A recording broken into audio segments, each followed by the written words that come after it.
Hi friends, నమస్తే. నేర్లపాక మురళి గారి Srungarapuram 1 kilometre next part చూద్దాం. కార్తీక మాసం ఆకాశంలో చందమామ దొర్లుతున్న మల్లెచెండులా ఉంది. సన్నటి చలి ఒంటికి మంచుతెరను కప్పుతోంది. గాలి ఎక్కడో ముసుగుదన్ని పడుకున్నట్లు ఆకులు కూడా రెపరెపలాడడం లేదు. శృంగారపురం నిద్రకు ఉపక్రమిస్తోంది. ఊరికి తూర్పున ఉన్న కొండ వెన్నెల్లో వెండి కొండలా మెరిసిపోతోంది. దాని పైభాగాన ఉన్న పెద్ద భవనం శిథిలమై కాలం కొమ్మకు వేలాడుతున్న ఎండుటాకులా ఉంది. దాని పక్కనే మన్మథ దేవాలయం రాగి చెంబు మీదున్న కలశంలా ఉంది. శృంగారపురంలో మొత్తం 1000కి పైగా ఇళ్లున్నాయి. వాటిలో ఎక్కువ భాగం పెంకుటిళ్లే. అక్కడక్కడ పావురాళ్లు వాలినట్టు మట్టి మిద్దలున్నాయి. ఆ వెన్నెల్లో పెంకుటిళ్ళు దేవుడి ఊరేగింపు కోసం వేసిన ఎర్రటి మట్టి గీతల్లా ఉన్నాయి. ఇళ్ల మధ్యనున్న చెట్లు ముగ్గుల కోసం పెట్టిన చుక్కలా ఉన్నాయి. రాత్రి 9 కావడంతో అందరూ పడుకోవడానికి పడకలు సర్దుకుంటున్నారు. కిరోసిన్ దీపాలు చీకటి నాకుతున్న వింత పురుగుల్లా కనిపిస్తున్నాయి. అలాంటి సమయంలో ఒక వ్యక్తి పెద్ద స్టీల్ క్యారియర్లో విందు భోజనం తీసుకుని నడుస్తున్నాడు. ఆ వ్యక్తి పేరు నరుడు. అతనికి 25 ఏళ్ళు వయసుంటుంది. అతని తల్లిదండ్రులు ఎవరో తెలియదు. ఎప్పుడో ఏ చీకట్లో తయారై ఓ రాత్రి ముళ్ళ పొదల వెనుక భూమి మీద పడి ప్లాట్ఫామ్ ఊయలలో ఊగి టీ అంగళ్లలో అన్నప్రాసన చేసి వీధుల్లో పెరిగి అంతటివాడయ్యాడు. ఈ మధ్యే శృంగారపురం వచ్చాడు. టౌన్ అంటే అసహ్యమేసి పని వెతుక్కుంటూ ఇలా గ్రామాల మీద పడ్డాడు. ఎక్కడా పని దొరకలేదు. చివరికి శృంగారపురం చేరుకునేసరికే కాళ్ళు ఇక కదలనని మొరాయించాయి. అప్పటికి తిండి తిని 3 రోజులైంది. ప్రతి ఇల్లు తిరిగి అడుక్కునే శక్తి చాలక పెద్ద భవంతిలాగా కనపడే కొండ మీదున్న ఇల్లు చేరుకున్నాడు. అమ్మా అని అరుస్తూ ద్వారం దగ్గర పడిపోయాడు. లోపల నుంచి జవాబు లేదు. మరోసారి కేక పెట్టాడు. కాసింత అన్నం పెట్టిన వాళ్ళకి తన పేగులు తీసి దండలా వేస్తాడేమోనన్నంత దీనంగా అడిగాడు. కానీ ఎవరూ రాలేదు. ఇక లాభం లేదనుకుని ఒంట్లోని శక్తినంతా కాళ్లల్లోకి తీసుకుని పైకి లేచాడు. ఇక వెళదామా అని ఒక అడుగు వేశాడో లేదో ఎవరు అంటూ లోపల నుంచి కంఠం వినిపించింది. వెళ్ళబోతున్న వాడల్లా ఆగాడు. కొన్ని క్షణాల తర్వాత లోపల నుంచి ఒక యువకుడు వచ్చాడు. అతనిది నరుడు వయసే. అయితే తిండి పుష్టి వల్ల అతని కంటే బలంగా పొడవుగా ఉన్నాడు. ఏం కావాలి? ఆ యువకుడు అతగాడి కళ్ళల్లోకి చూస్తూ అనాథను, ఆకలి, అంతకు మించి మాట్లాడలేకపోయాడు. ఆ యువకుడు మరో మాట మాట్లాడకుండా లోపలికి పరిగెత్తాడు. తినడానికి ఏమైనా ఉన్నాయేమోనని గదులంతా గాలించాడు. ఏమీ దొరకలేదు. ఒట్టి చేతులతో అతని దగ్గరికి వెళ్ళడానికి మనసొప్పలేదు. కానీ తప్పదు. తన ఎదురుగా సిగ్గుతో నిలబడ్డ అతన్ని చూసి ఏం జరిగిందో అర్థమైంది నరుడికి. ఏమీ లేదా? ప్రాణాలని కళ్ళల్లోకి తెచ్చుకుని అడిగాడు. ఇంత ఇంట్లో నరుడు ఆగిపోయాడు. ఇంత ఇంట్లో నేను ఒక్కడే. నేను అనాథనే. కానీ ఎలా చెప్పాలో అర్థం కాక అంతటితో ఆపేశాడు. తన చరిత్ర అంతా చెప్పడానికి అది సమయం కూడా కాదని అతనికి తెలుసు. మరిక వెళతానన్నట్లు చేతులు 2 జోడించాడు నరుడు. అప్పుడు కనిపించాడు అతనికి బసవరాజు. ఆయన ఒక పెద్ద క్యారియర్ని తీసుకువస్తున్నాడు. నరుడా! ఆనందం పట్టలేక అరిచాడతను. నరుడు మరోసారి అడిగాడు. భోజనం వస్తోంది. అదిగో బసవరాజు తెస్తున్నాడు. నరుడు కూడా అటువైపే చూశాడు. ఓ ముదుసలి అక్కడికి వచ్చి క్యారియర్ పెట్టాడు. నే వెళ్ళనా బాబుగారు? వెళ్ళమన్నట్లు తల ఊపడంతో బసవరాజు వెళ్ళిపోయాడు. రా లోపలికంటూ నరుణ్ణి ఆ యువకుడు చేయి పట్టుకుని లోనికి తీసుకెళ్ళాడు. హాలు మధ్యలో కూర్చోబెట్టి విస్తరి వేశాడు. క్యారియర్ విప్పి అందులోని పదార్థాలను వడ్డించాడు. విస్తరిలోకి వస్తున్న ఒక్కొక్క పదార్థాన్ని చూస్తుంటే నరుడికి లాలాజలం నోట్లోంచి కిందకు దూకుతోంది. పెరుగు పచ్చడి, కోడి వేపుడు, దోసకాయ, సాంబారు, బంగాళదుంప కర్రీ. ఈ వాసనలకు అతని ముక్కు కాసేపటి వరకు మొద్దుబారిపోయింది. ఒక్క క్షణం క్రితం తినడానికి ఏమీ లేదన్న ఇంట్లో ఇప్పుడు అన్ని కూరలు విస్తరలో పడుతుంటే అతనికి టక్కున మాయాబజార్ సినిమా గుర్తుకొచ్చింది. ఇక మరి ఆలోచనకు తావివ్వకుండా వాటి మీద పడ్డాడు. క్షుద్బాధ అణిగాక తలపైకెత్తి అతని వైపు కృతజ్ఞతతో చూశాడు. మరి మీకు భోజనం? నేను తర్వాత తింటానులే, నువ్వు ముందు కాని. నరుడు భోజనం పూర్తి చేశాడు. చేతులు కడుక్కుని వచ్చాక అతని ముందు కూర్చున్నాడు. బయటికి ఈ భవనం రాజుగారి కోటలా ఉంది. లోపలేమో దుమ్ము బూజుతో నిండిపోయి మురికి వాళ్ళ పేటలా ఉంది. ఎవరూ లేరా అని అడిగాడు. ఎవరూ లేరు. ఇంత ఇంటికి నేనొక్కడినే వారసుణ్ణి. అయితే నీకు తోడుగా ఇక్కడే ఉండిపోతా. క్షణంలో స్నేహం చేయడం, ఎదుటివాణ్ణి ప్రేమించడం అతని సహజ లక్షణం. అందుకే ఆపాటి పరిచయంలోనే ఆగాడు. అలానే నలుడు ఖుషి అయిపోయాడు. పట్టణాలు బోరు కొట్టాయి గురుడా. ఆ మన స్నేహం మొదలైంది కనుక నేను నిన్ను గురుడా అని పిలుస్తాను, సరేనా? ఆ ఏమిటి చెప్తున్నావు? పట్టణాలు బోరు కొట్టాయని కదూ. అక్కడంతా మోసం, పైసాయే పరమాత్మ. అందుకే విసుగు పుట్టి ఇలా పల్లెటూర్ల మీద పడ్డాను. నా అదృష్టం కొద్దీ నీలాంటి గొప్ప మిత్రుడు తగిలాడు. నేను ఇక్కడే ఉంటూ నీ పనుల్లో నీకు సహాయకారిగా ఉంటాను. వ్యవసాయ పనులు తెలియవనుకో, కానీ నేర్చుకుంటాను. కానీ నాకు వ్యవసాయం లేదే. మరి నీ భుక్తి ఇప్పుడు చూసావు కదా. అలాగే రోజు క్యారియర్ వస్తుంది. రోజు ఎవరు పంపిస్తారు క్యారియర్ని? గ్రామస్తులు. గ్రామస్తులా? ఎందుకు? అదో పెద్ద కథలే. చెప్పు గురుడా, ఇక్కడే ఉండిపోతాను కదా. మరి నీ గురించి నాకు తెలియద్దు. వ్యవసాయం లేకపోతే ఇంకేమైనా ఆదాయం ఉందా? లేదు. ఒక్క మాటలో చెప్పాలంటే నేను నీలాగే అనాథనే నరుడా. కాకపోతే ఈ ఊర్లో ఉన్న ఒక ఆచారం వల్ల రాజభోగాలు అనుభవిస్తున్నాను. అంతే మనిద్దరికీ తేడా. ఏమిటి ఆచారం? మొత్తం చెబుతాలే. మాది మదనకామరాజు వంశం. ఈ ఊరికి మేము జమీందారులం ఒకప్పుడు. చుట్టుప్రక్కల గ్రామాల్లోని పొలాలన్నీ మావే. అంటే ఈ ఊరికి మేము రాజులం అన్నమాట. మా మాటే వేదం ఇక్కడ.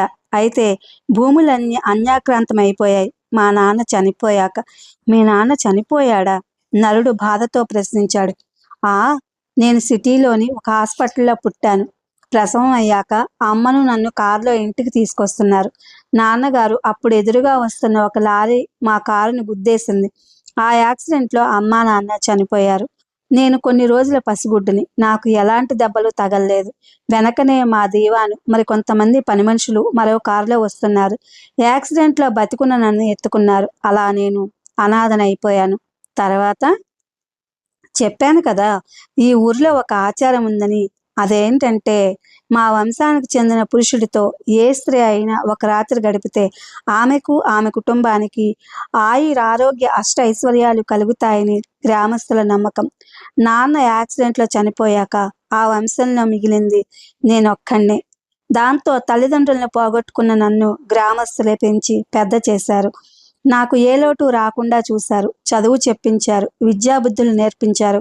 నేను నవ్వితే గ్రామం అంతా నవ్వింది. నేను ఏడిస్తే గ్రామం అంతా ఏడ్చింది. అలానే పెరుగుతుండగా మా దీవాని పని మానేశారు. మా పొలాలన్నింటినీ ఎవరెవరో ఆక్రమించుకున్నారు.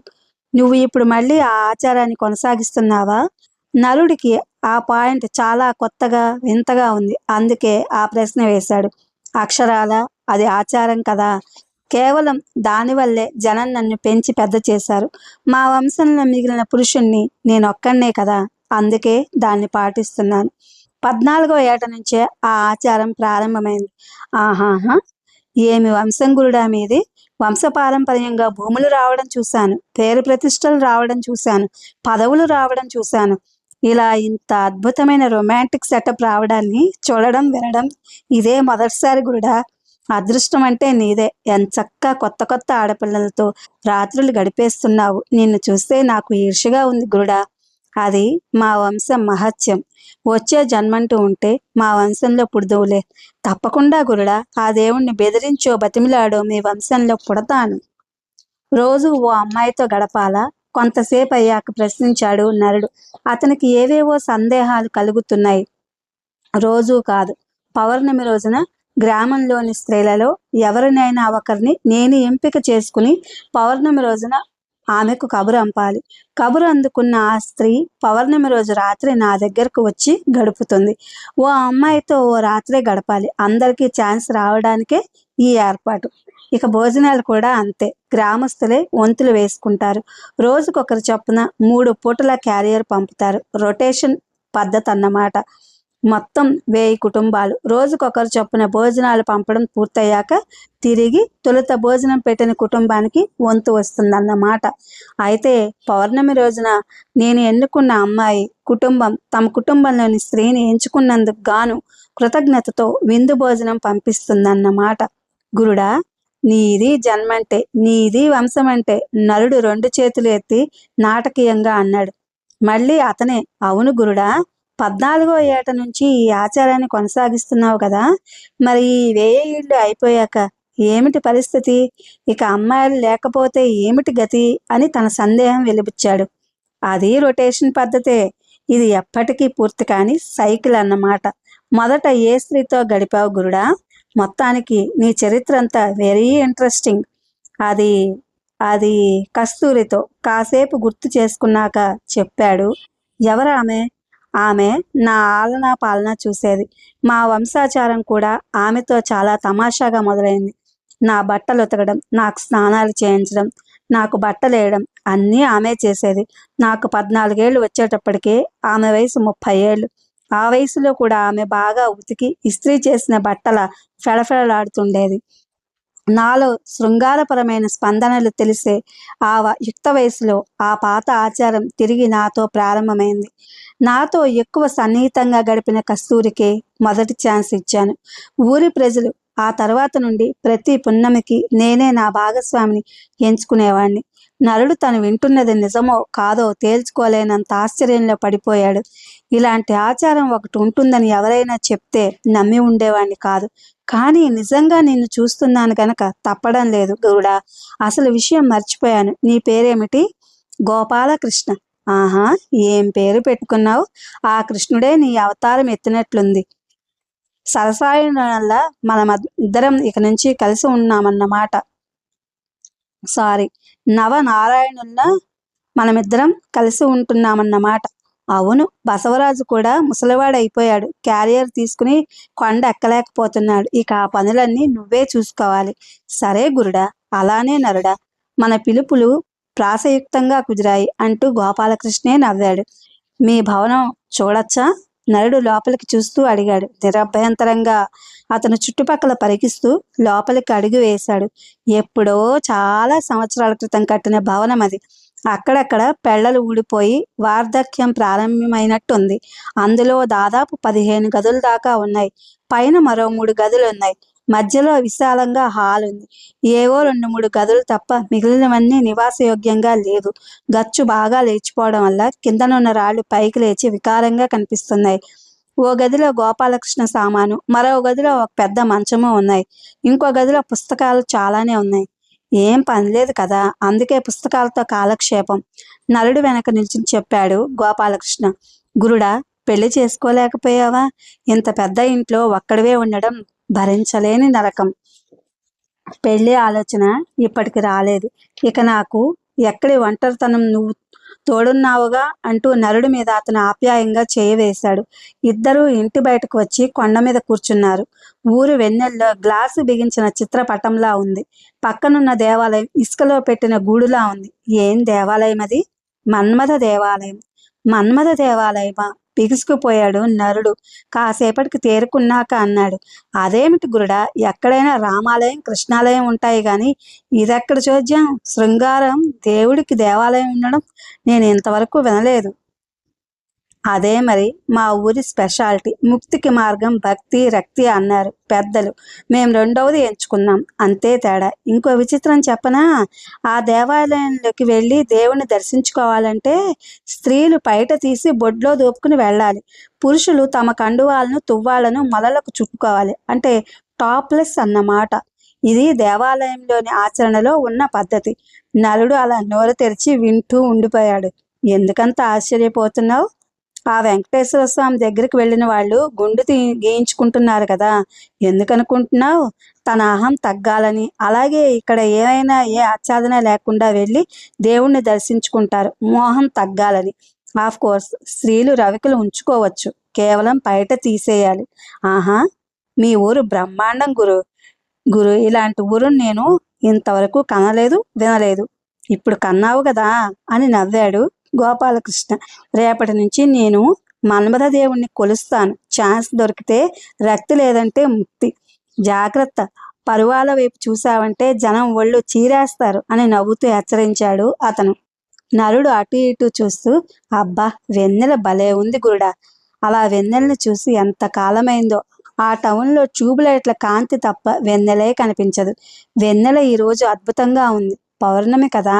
ఒక్క క్షణం చిన్న జర్కిచ్చాడు నరుడు గోపాలకృష్ణ వైపు తిరిగి. అంటే ఈరోజు ఆపై మాట్లాడలేకపోయాడు. అతని కళ్ళ ముందు ఓ అమ్మాయి సిగ్గు బరువుతో రేపటి నుంచి తన కుటుంబానికి పుట్టబోయే అదృష్టాన్ని తలచుకుంటూ కొండెక్కి రావడం సాక్షాత్కరించింది. అలా గోపాలకృష్ణ దగ్గర సెటిల్ అయిపోయిన నరుడు ఆ రోజు క్యారియర్ పట్టుకుని నడుస్తున్నాడు. తూర్పు ఆకాశం మీద చంద్రవంక మసగ్గా వేలాడుతోంది. పౌర్ణమి ఎప్పుడో అనుకుంటూ కొండ ఎక్కడం ప్రారంభించాడు. సరిగ్గా అదే సమయంలో ఆ ఊరిలోని మాజీ దీవాన్ వెంకట్రామయ్య గోపాలకృష్ణ పీడ వదిలించుకోవడానికి ఏం చేయాలా అని అలవాటు ప్రకారం ఆలోచిస్తున్నాడు. ఇది ఫ్రెండ్స్, మేర్లపాక మురళి గారు రాసినటువంటి Srungarapuram 1 kilometre. Thank you for watching.